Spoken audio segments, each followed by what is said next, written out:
Praise the Lord, hallelujah. Zion வேதாகம ஆய்விற்கு அன்போடு கூட இயேசு கிறிஸ்துவின் நாமத்தில் உங்களை வரவேற்கிறேன். இன்று தினத்திலும் ஆதியாகமம் 4வது அதிகாரம் முதல் 6வது அதிகாரங்களில் உள்ள வசனங்களை தியானிக்க சர்வ வல்லமையுள்ள தேவன் தாமே நமக்கு கிருபை பாராட்டுவாராக. 4வது அதிகாரத்திலே ஏதேன் தோட்டத்தை விட்டு பாவத்தின் நிமித்தம் வெளிவந்ததான ஆதாம் ஏவாளுக்கு காயின் ஆபேல் என்ற குமாரர்கள் பிறக்கிறதையும், ஆபேல் ஆடு மாடுகளை மேய்க்கிறவனாக, காயின் நிலத்தை பண்படுத்தி விவசாய தொழில் செய்கிறதான காரியத்தை குறித்து பார்க்கிறோம். அவர்கள் தேவனுக்கு என்று சொல்லி காணிக்கை கொண்டு வர வேண்டும் என்று சொல்லி அவர்களுக்கு ஒரு உணர்வு இருந்தது. எனவே அவர்கள் தேவனுக்காய் காணிக்கைகளை கொண்டு வந்தார்கள். ஆபேல் தன் தந்தையின் தலையீற்றுகளிலும் அவைகளில் கொழுமையானவைகளிலும் சிலவற்றையும் கொண்டு வந்தான்.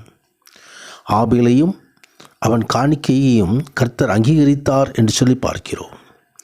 அதே வேளையிலே காயினையும் அவன் காணிக்கைகளையும் கர்த்தர் அங்கீகரிக்கவில்லை.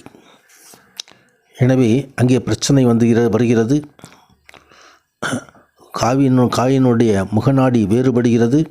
அவன் எழுந்து ஆபேலை கொலை செய்து விடுவதையும் தேவனாய் கர்த்தர் கடந்து வந்து அந்த காரியங்களை குறித்து காயினிடம் கேட்கிறதையும் குறித்து நாம் பார்க்கிறோம்.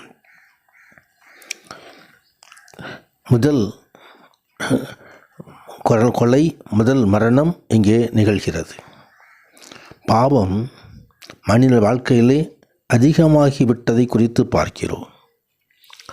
சத்ருவானவனுக்கு இடம் கொடுக்கும் பொழுதெல்லாம் பாவத்திற்குள்ளாக மனித குலம் கடந்து சென்று அதன் மூலமாக சாபத்தையும் பெற்றுக்கொள்ளக்கூடிய காரியத்தை குறித்து வேதம் நமக்கு தெரிவிக்கிறது. எங்கே பாவம் அதிகமாகிறதோ அங்கெல்லாம் சாபங்கள்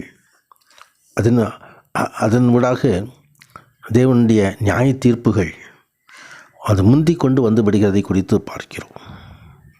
தொடர்ந்து 5வது அதிகாரத்திலே ஆதாம் முதல் நோவா வரைக்குமுள்ள வம்ச வரலாறை வேதம் நமக்கு தருகிறது. வேதம் எல்லா விவரங்களையும் மிக துல்லிகரமாக நமக்கு தெரிவிக்கிறது. ஆதாமின் சந்ததியார் பட்டியல் ஜலப்பிரளயம் வரைக்குமுள்ள காலத்துக்கு தரப்பட்டுள்ளது. பொல்லாதவர்கள் நாளுக்கு நாள் பெருகி கொண்டிருந்தார்கள் என்பதை 6வது அதிகாரத்திலே நாம் பார்க்க முடியும். 2 மனிதர்கள் மாத்திரம் தேவனுக்கு பிரியமாக நடந்து கொண்டார்கள். ஆபேலும் ஏனோக்கும். அவர்கள் விசுவாசமுள்ளவர்களாய் தேவனை பிரியப்படுத்தினார்கள் என்று சொல்லி எபிரேயர் 11ஆம் அதிகாரம் 4வது வசனத்திலே விசுவாச வீரர்கள் பட்டியலே அவர்கள் இடம்பெற்று விடுகிறார்கள். கர்த்தருடைய வசனத்திற்கு மகிமை உண்டாவதாக. ஆனால் மற்றவர்களுடைய வாழ்க்கை அந்த விதமாக இல்லை. ஆண்டவராகிய தேவன் நீதிமான்களாக இருந்தது நிமித்தம் அங்கே ஒரு சிலரை காப்பாற்றுகிறதை குறித்து வேதம் தெரிவிக்கிறது. 1 பேதுரு 3:20 அங்கே ஒரு 8 பேர் ஜலப்பிரளயத்துக்கு நீங்களாக்கி காப்பாற்ற விடுகிறதை குறித்தும் ஆவியானவர் எழுதி வைத்திருக்கிறார். கர்த்தருக்கு மகிமை உண்டாவதாக. ஏனோக்கு தேவனோடு சஞ்சரித்து கொண்டிருந்ததை குறித்து வேதம் நமக்கு தெரிவிக்கிறது. தேவனோடு இணைந்து கொண்டிருந்த வாழ்க்கை மிக ஆசீர்வாதமான ஒரு வாழ்க்கை. மனிதர்கள் பூமியின் மீது பெருகின பொழுது பாவமும் பெருகிற்று. தேவனுக்கு விசனமாக இருந்தது. ஏன் மனிதனை படைத்தோம் என்று சொல்லி கூட தேவன் அங்கே வருத்தப்படுகிறதை குறித்து பார்க்கிறோம், விசனப்படுகிறதை குறித்து பார்க்கிறோம்.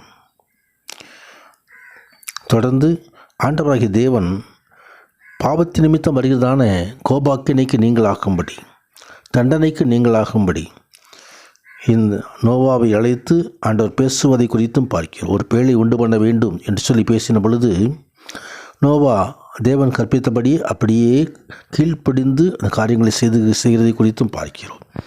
கீழ்ப்படிதலை நாம் நோவாவிடம் கற்றுக்கொள்கிறோம். நோவா தன் காலத்திலே நீதிமானும் உத்தமனுமாய் இருந்தான் என்று சொல்லி தேவனோடு சஞ்சரித்து கொண்டிருந்த நோவாவை குறித்து எழுதப்பட்டிருக்கிறது. நோவாவுக்கு ஆண்டவர் கொடுத்த கிருபை இந்த அருமையான நாளிலும் இந்த வசனங்களை தியானிக்கிற நமது வாழ்க்கையிலும் ஆண்டவர் கிருபை தருவாராக. அந்த கிருபை சகல பொல்லாத காரியங்களுக்கும் நம்ம விலக்கி காத்து கொள்ளும். மேகமண்டலங்கள் எரிபறைந்த மெட்டியதான கிருபை ஆண்டவர் தாமே தம்மை தாழ்த்துகளுக்கு கொடுக்கிறார். நோவாவைப் போல நாமும் நீதிமானாய் உத்தமர்களாய் காணப்பட்டு தேவ கிருபையை பெற்றுக்கொள்வோம். இதோ கடைசி நாட்களிலே வளைகின்ற நமது வாழ்க்கையிலும் எல்லா பொல்லாத கிரியைகளுக்கு கர்த்தர் நீங்களாக்கி நம்மை விடுவிக்கும்படி உன்னத தேவன் நமக்கு கிருபை பாராட்டுவாராக. தேவ சமூகம் நம்மோடு இருப்பதாக. தேவனோடு ஏனோக்கை போல நோவாவைப் போல சஞ்சரிப்போம். கர்த்தர் மகிமையான ஆசீர்வாதங்களை இன்று தினத்திலும் நமக்கு அருளி செய்வாராக.